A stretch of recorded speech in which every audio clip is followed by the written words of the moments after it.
सच ही कहा किसी ने, जिंदगी में शब्दों की ताकत को कम मत आंकना, क्योंकि आपकी एक हाँ और आपकी एक ना आपकी पूरी जिंदगी बदल सकती है।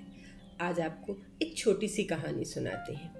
एक राजा था और उसे जो था अपनी कल्पना की दुनिया, मतलब वो जो भी सपने देखता था वह उसके अर्थ जानने के लिए बहुत ही आतुर रहता था। इस कारण उसने अपने दास दरबार में बहुत सारे ज्योतिषियों को और बहुत सारे ऐसे लोग जो सपनों का सही सही अर्थ बताते हैं, उन्हें पहले से ही रख रखा था। जिस दिन भी उसे कोई सपना आता था वो दरबार में जाता था और उन लोगों से पूछता था कि इस सपने का अर्थ क्या है, ये सपना अच्छा है या बुरा है, भविष्य में इसका क्या परिणाम होने वाला है। और वो उन सारे सपनों को जान के बड़ा खुश भी होता था। एक दिन उसने एक बड़ा अजीब सा स्वप्न देखा। उसने स्वप्न में देखा कि उसके सारे दांत जो हैं वो गिर गए हैं और सामने का जो बड़ा वाला टीथ है सिर्फ एक ही बचा है। वो बड़ा परेशान हो गया, ये सपना क्या था। वो राज दरबार में गया और उसने सभी से इस सपने के बारे में पूछा, लेकिन जितने भी ज्योतिषी थे वो इस सपने को सही सही से वर्णन नहीं कर पाए। कुछ ने कुछ अर्थ बताया, कुछ ने कुछ अर्थ बताया, लेकिन वो संतुष्ट नहीं हुआ। इसलिए उसने आसपास के क्षेत्रों में भी ये घोषणा करवा दी कि जो कोई भी सपने का सही अर्थ बताएगा उसे बुलाया जाए और उसे मैं इनाम भी दूंगा। ये बात सुनकर एक जो ज्योतिषी जी आए और उन्होंने फिर उसका सपना सुना और बताया, आपके सपने का अर्थ है कि आपके घर के सारे लोग मर जाएंगे और आप जिंदा रहेंगे, सिर्फ यही आपके सपने का अर्थ है। राजा को बहुत गुस्सा आया, क्योंकि वह अपने परिवार के सदस्यों से बहुत प्यार करता था। उसने सोचा मेरी पत्नी भी मर जाएगी, मेरा बच्चा भी मर जाएगा, ये कैसी बात है। और उसको उस ज्योतिषी के ऊपर बहुत ज़्यादा गुस्सा आया और उसने उसको कारागार में डलवा दिया। उसने कहा, ये क्या बात हुई, आप ही ने तो मुझे बुलाया था, अब आप मुझे कारागार में डलवा रहे हैं, मैंने तो सपने का सही अर्थ बताया। लेकिन राजा ने कुछ नहीं सुना, क्योंकि वो उनके अपने के बारे में कुछ नहीं सुनना चाहता था। उसने फिर से एक घोषणा करवाई कि अभी भी उसके सपने की जो है उलझन वो बनी हुई है। एक साधारण सा इंसान जो था वो आया, जिसे थोड़ा बहुत सपनों का ज्ञान था, और वो राजा के सामने आके हाथ जोड़ के वो लड़का खड़ा हो गया। उसकी उम्र भी ज़्यादा नहीं थी।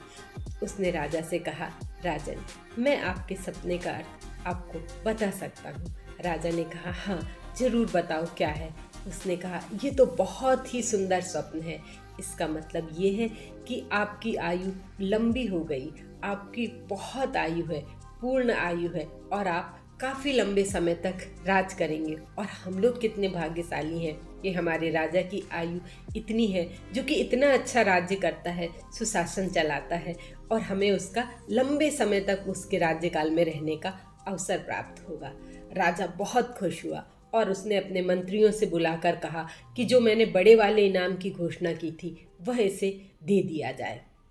वो खुशी खुशी इनाम लेके जाने लगा, लेकिन वो जिस रास्ते में जा रहा था, कारागार रास्ते में ही था, तो वो पहला वाला ज्योतिषी जो था वो वहीं बैठा था।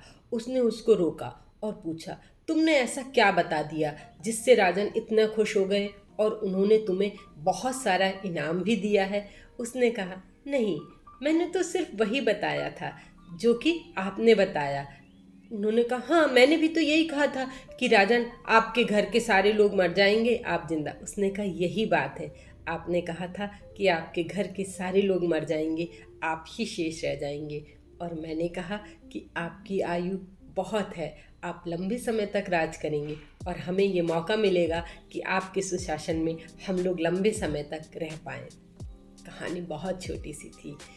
सही कहा है जीवन में कि हम बोलना तो बचपन में सीख जाते हैं कि कैसे बोलना है, लेकिन कब और क्या बोलना है ये सीखने में पूरी की पूरी उम्र निकल जाती है। ये शब्दों का ही खेल है, जिससे कई रिश्ते बनते बनते बिगड़ जाते हैं और कई बिगड़े हुए रिश्ते भी बन जाते हैं। इसलिए जीवन में शब्दों का खेल है। शब्दों का प्रयोग अच्छे से अच्छा करिए, विनम्रता से करिए, और यही शब्द आपको जीवन में बहुत ऊंचाइयों तक ले जाएंगे। छोटी सी कहानी थी, कैसी लगी? फिर मिलेंगे हम एक नई सोच, एक नई पहल के साथ। मैं नीलम, और अंत में इतना ही कहना चाहूँगी, कर दिखाइए अपने जीवन में कुछ ऐसा कि लोग भी करना चाहें आपके जैसा।